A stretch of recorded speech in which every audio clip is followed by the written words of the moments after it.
About a decade ago, the American Heart Association expressed concern that their 2020 target of improving cardiovascular health by 20% by 2020 would not be reached if current trends continued. By 2006, most people were already not smoking and had nearly achieved their goal for exercise, but when it came to healthy diet score, only about 1% got a 4 or 5 out of their 0 to 5 diet quality score, and that's with so-called ideal criteria being like drinking less than 4.5 cups of soda a week. In the last decade, they saw a bump up to like 1% of Americans even reaching this kind of basic criteria.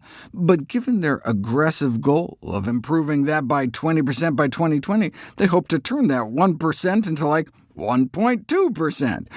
OK, so how'd we do? Let's look at the 2019 update, and it looks like we've slipped down to as low as 1 in 1,000. You can't even see the green anymore, and American teens got a big fat 0. No wonder, perhaps, that for all mortality-based metrics, the U.S. rank declined like 27th or 28th among 34 industrialized countries. Citizens living in countries with a substantially lower GDP and health expenditures per capita have lower mortality rates than those in the United States. Slovenia beat us by 3 countries, coming in at 24th in life expectancy to our 27th. And more recently, we seem to have slipped to 43rd, even though we spend trillions on healthcare, more than anyone else. What's the leading risk factor for death in the United States? What we eat. The standard American diet is just to die for, literally. Those trillions in healthcare spending aren't addressing the root cause. Look at some of these beautiful lung cancer death curves. It took decades to finally turn the corner, but it's so nice to finally see those drops. When are we going to see the same with diet? Approximately 80% of chronic disease and premature death could be prevented by not smoking, being physically active, and adhering to a healthful dietary pattern. But what exactly is meant by a healthy diet? Unfortunately, what we hear about nutrition in the media is often inconsistent and confusing. There's a pressure within today's competitive journalism market for sensationalism. There may even be a disincentive to prevent the facts in context to sell more magazines. And this paper was written back in 1997, before the lure of clickbait headlines. In fact, about 3/4 of a century ago, it was noted that, unfortunately, the subject of nutrition seems to have a special appeal to the credulous, the social zealot, and, in the commercial field, the unscrupulous, a combination calculated to strike despair in the hearts of the sober objective scientist.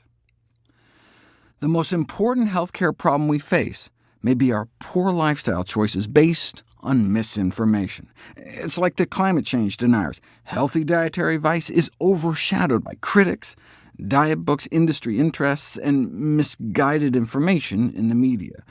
Maybe what we need is like an IPCC of nutrition.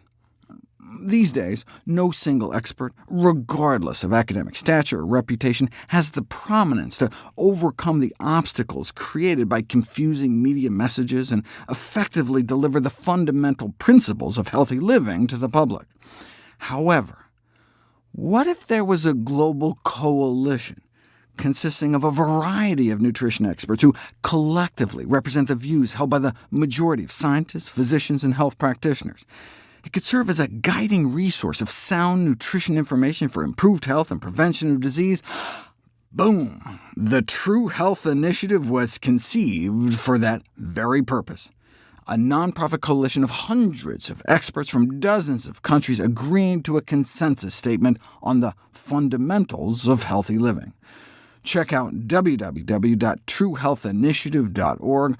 Spoiler alert, the healthiest diet is one generally comprised mostly of minimally processed plants.